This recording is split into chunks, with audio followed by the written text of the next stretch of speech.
For millions of people, reincarnation is an accepted fact. They believe when they die, their souls move on to return in another body.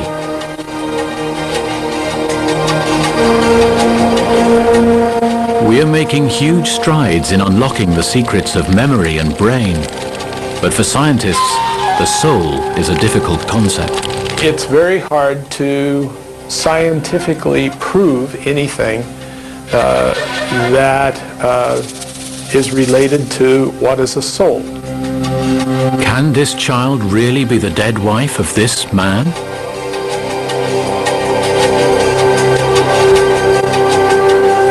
And the mother of a boy her own age? Can this girl carry the spirit of a dead teenager? How can they remember their past lives? But I do believe that reincarnation should be taken seriously. There are many strange stories of people claiming to remember earlier lives that at first glance defy explanation. Benares, northern India.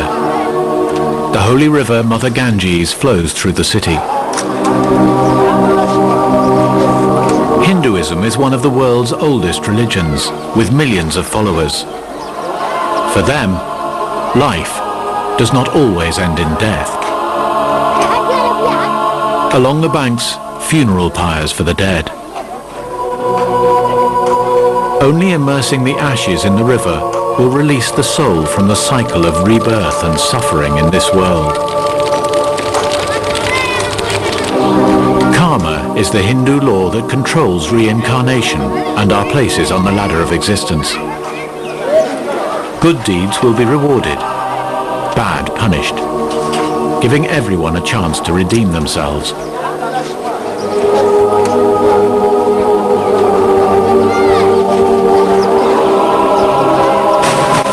The priests believe it offers comfort. जैसे सूर्य है, सूर्य की किरणें अनंत हैं। अब वो सूर्य Who can count the sunbeams? The sun is a source of endless beams. There are so many souls. The light begins to die, but the souls come back again and again. वैसे ही परमात्मा से ये अनंत आत्मा है। Thousands of tales of reincarnation exist in India. On the 11th of December 1926, a girl is born in Delhi. For Hindus, she was to become living proof of their beliefs. Her name was Shanti Devi. Until the age of 4, she never spoke. When she did, her first words were explosive. She told her mother that her home was not in Delhi, but in a town called Matra, 140 kilometers away. She had lived there in her past life. Her name was Lugdi, and her husband was a man called Kedarnath Chobe.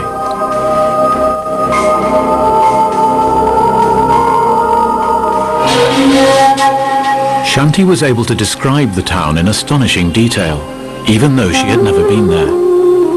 She could even remember how she died, giving birth to her son 7 years earlier. For 2 years, Shanti's parents dismissed her words as fantasy. In the end, her mother decided she could no longer ignore her daughter's vivid descriptions.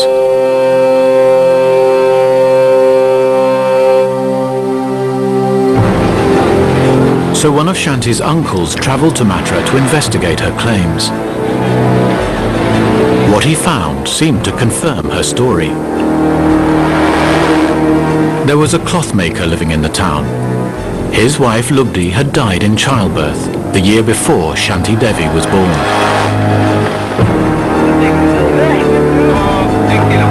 His name was Kedarnath Chobe. Was Shanti his wife reborn?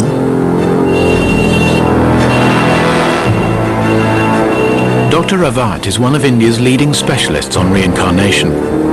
He has spent much of his life retracing Shanti's story and recalls Kedarnath's first encounter with her.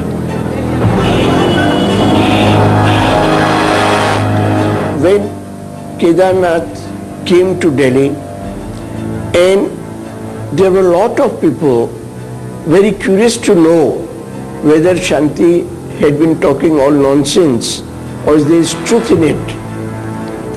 But when in the morning Kedarnath very openly and clearly stated that I am 100% convinced she is Rupdi, the whole thing spread like fire, and hundreds and hundreds of people used to come to see this child.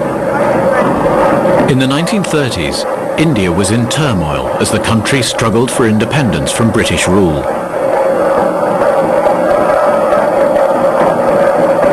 Hindus and Muslims clashed violently. Mahatma Gandhi, a Hindu, was seeking a peaceful solution. He moved Devi's story center stage in the wider struggle. At the same time, India has many people from many other regions also. They said that it is, the whole story is a propaganda done by Hindus in order to promote their religion. In 1935, Gandhi asked for Shanti Devi to be brought to him. Shanti told me when she was narrating her incidences that she still remembered, even at the age of 62, that she felt the bones of Gandhi when she was sitting in his lap.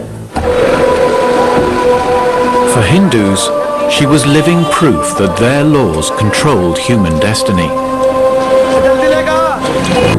By 1935, Shanti's story was a national sensation, and Gandhi appointed a commission to investigate her claims. A team of politicians, scientists and journalists took Shanti to Mathura. Their aim was to test the 9-year-old's knowledge of the town and people. Would Shanti pass?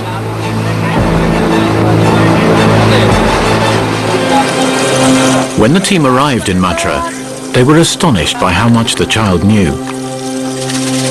She answered many questions correctly, although several she got wrong.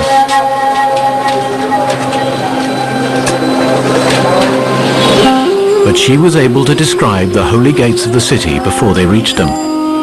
She could point out new buildings and streets, which she claimed did not exist in the past. Shanti's brother, Viresh Narain, accompanied her on the journey.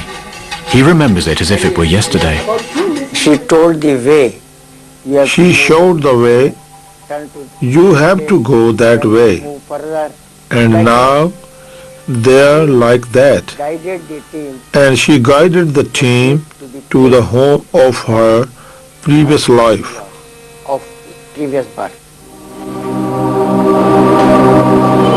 Outside the clothmaker's shop, Shanti Devi met Namanda Bay, who would have been her sister in her past life.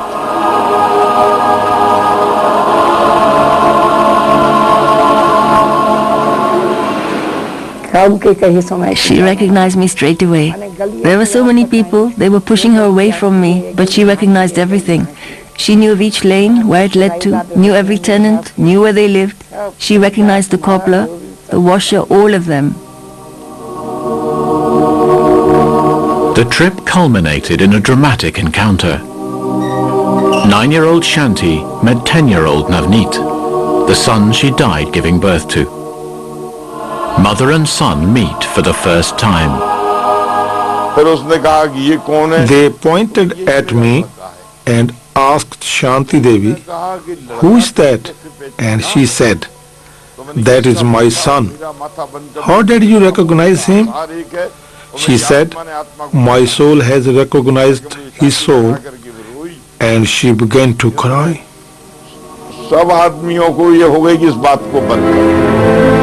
For the commission, this was final proof. Their report concluded that if science and religion could meet on a common ground together, they could unlock the miracle of reincarnation. The case is of worldwide importance, with direct effect on mankind.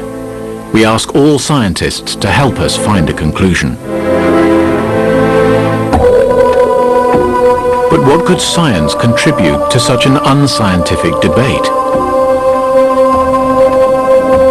In America, the McGovern Institute for Brain Research tries to unlock the mysteries of human memory. Nobel Prize winner Professor Philip Sharp heads up the unit.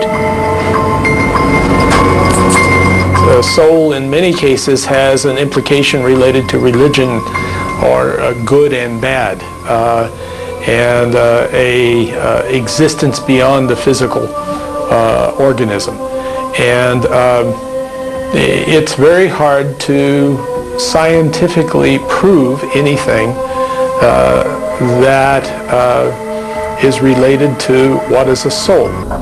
In 1987, Shanti Devi died at the age of 62. 4 days before her death, she gave her final interview to Dr. Avat. What do you expect from your future? I think that I will reach salvation in the future. Everybody has to go through the highs and lows of birth and rebirth. With this life, the cycle ends. I will go to God in my next life. Hundreds of scholars, investigators, critics, writers, journalists went to her, questioned her, to the extent that right from almost the day she started talking about past life, till I know of the 4 days before her death, when I had last interviewed her. This is the work of God. God made me his tool.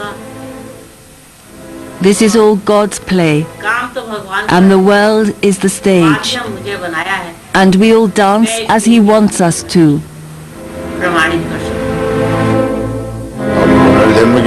It says in the Holy Scriptures that reincarnation exists.